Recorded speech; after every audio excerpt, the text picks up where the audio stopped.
بسم اللہ الرحمن الرحیم۔ میرا آج پیغام تمام مسلم امہ سے، ان کے تمام مسلم امہ کے ہر ایک باشندے سے میرا ان سے یہ شکوہ ہے، یہ گلہ ہے کہ کیوں ہم لوگ، مجھے اپنے آپ سے بھی گلہ ہے کہ کیوں ہم لوگ اس ظلم اور بربریت کے خلاف کیوں نہیں کھڑے ہوتے، کیوں ہم مسلمان اکٹھے نہیں ہوتے، کیوں صرف اور صرف مسلمانوں کے اوپر ظلم کیا جاتا ہے، کیوں اقوام متحدہ اس ایشوز پر، مسلمانوں کے ایشوز پر خاموش رہتی ہے، کیوں ان کے فیصلوں کو، کیوں ان کے مسائل کو سالو کیوں نہیں کرتی؟ آخر وجہ کیا ہے؟ صرف اقوام متحدہ صرف اور صرف ویسٹرن ورلڈ کے لیے ہے۔ مجھے آپ لوگ ایک چیز بتائیں کہ کیا کوئی نان مسلم کا کوئی ایسا خطہ یا کوئی ایسا فرقہ جو ہے وہ جس پر ظلم کیا جا رہا ہو، کوئی ایسا خطہ نہیں ہے، کوئی ایسا فرد نہیں ہے، یہ صرف اور صرف مسلمانوں کے اوپر ہے۔ اور ہمارے لیڈرز صرف اور صرف جا کر اقوام متحدہ میں اس چیز کو بتاتے ہیں۔ یہ بتانے کا وقت نہیں ہے، یہ کرنے کا وقت ہے۔ میں تمام علماء اکرام سے بھی یہ کہتا ہوں، پوری دنیا کے، کہ یہ وقت تبلیغ کرنے کا نہیں رہا، یہ وقت اب کرنے کا ہے۔ اب ہمیں اس چیز کو پریکٹیکل کرنا پڑے گا، ہمیں مسلمانوں کو اکٹھا کرنا پڑے گا، OIC کو اجاگر کرنا پڑے گا۔ بالکل اس ادارے کو انہوں نے بالکل جو ہے وہ یونائٹڈ نیشن کے ڈیپینڈ کر دیا ہے، یہ یونائٹڈ نیشن پر ڈیپینڈ کرتی ہے، اس کے اپنے اختیارات کوئی نہیں ہیں، یہ کوئی فیصلہ نہیں کر سکتی۔ کیوں ہم مسلمان کیا بالکل اس دنیا سے ہمارے اندر کیا یہ جذبات ختم ہو چکے ہیں؟ کیا ہمارے اندر خودداری ختم ہو چکی ہے؟ کیوں ہم لوگ ایک ڈیپینڈنٹ ہیں، انڈیپینڈنٹ کیوں نہیں ہیں ہم لوگ؟ تمام مسلم امہ سے میں یہ کہتا ہوں کہ آئیں ہم سب مل کر ایک جہاد کریں گے انشاءاللہ، اور جتنے بھی مسلمان ہیں، چاہے وہ کشمیر کے ہیں، چاہے وہ فلسطین کے ہیں، جہاں کہ ہمارا قبلہ اول ہے، اس میں نمازیوں کو نماز نہیں پڑھنے دی جا رہی، کیا یہ ہماری مسلمانیت ہے؟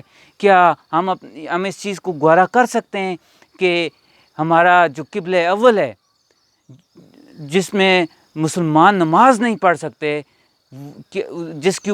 جہاں پر مسلمانوں کے اوپر ظلم کیا جا رہا ہو، تو کیسے ہم خاموش رہ سکتے ہیں؟ کیسے ہم ہنس سکتے ہیں؟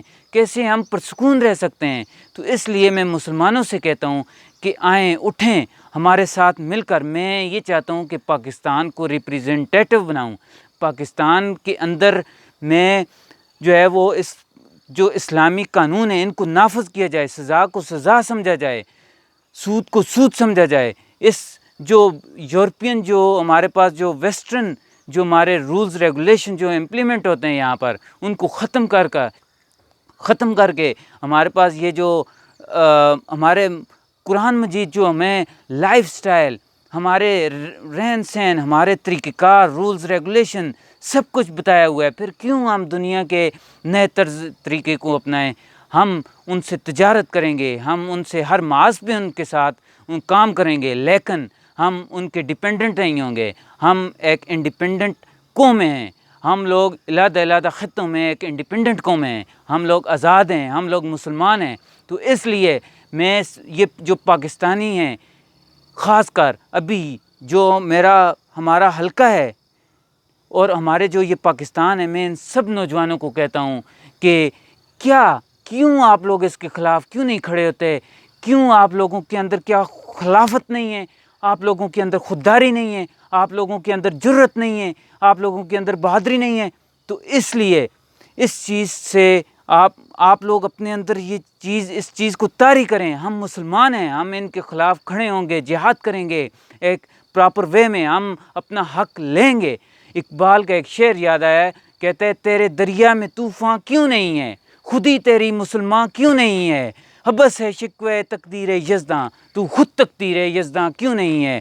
تو آئیں ہم سب نے مل کر ایک جہاد کرنا ہے، ایک موومنٹ چلاؤں گا انشاءاللہ۔ میں آپ سب لوگوں کو میں دعوت دے رہا ہوں، اپنے حلقوں کے لوگوں کو، آہستہ آہستہ انشاءاللہ پاکستان کے لوگ شامل ہوں گے، پھر ہم ایک دنیا میں مسلمانوں کو اکٹھا کریں گے، OIC کو ہم اجاگر کر کے ہم اس سے فیصلہ کروائیں گے انشاءاللہ۔ وہ ہم کشمیر کا مسئلہ، ہم مسلمانوں کا مسئلہ، جتنے ایشوز بھی ہیں ان کو سالو کریں گے، مسلمان ملک انشاءاللہ ترقی کریں گے۔ کشمیر میں ہماری بہن بھائی جو ہیں وہ ظلم ہو رہا ہے ان کے ساتھ، اور ہم کیسے پرسکون رہ سکتے ہیں، ہم کیسے کمفرٹیبل رہ سکتے ہیں، ہم کیوں اپنی لائف جو ہے وہ اس کو کمفرٹیبل بنانے کی کوشش میں لگے ہوئے ہیں، ہمارے اندر جذبات نہیں ہیں، احساسات نہیں ہیں کیا؟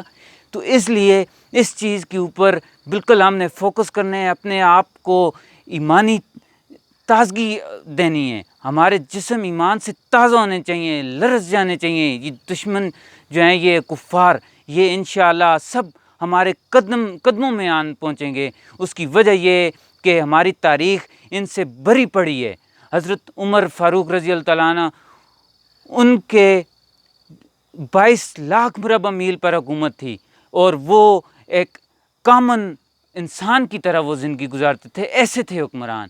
تو جس طرح کا آج کل یہ ٹرینڈ ہے، اس چیز کو ہم نے ختم کرنا ہے، اسلامی قانون نافذ کرنا ہے، جہاں پر سزا کو سزا سمجھی جائے گی، جہاں پر سود کو سود سمجھا جائے گا، جہاں پر ہم انشاءاللہ معیشت کو ٹھیک کریں گے قانون کے زیر نگران۔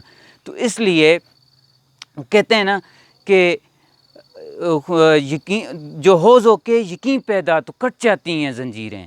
تو اس لیے مسلمانوں، ہم لوگ انشاءاللہ اکٹھے ہوں گے تو مجھے آپ سب لوگوں سے امید ہے، اللہ پر یقین ہے، انشاءاللہ ہم لوگ یہ کر سکتے ہیں، اور ہم لوگ یہ کریں گے۔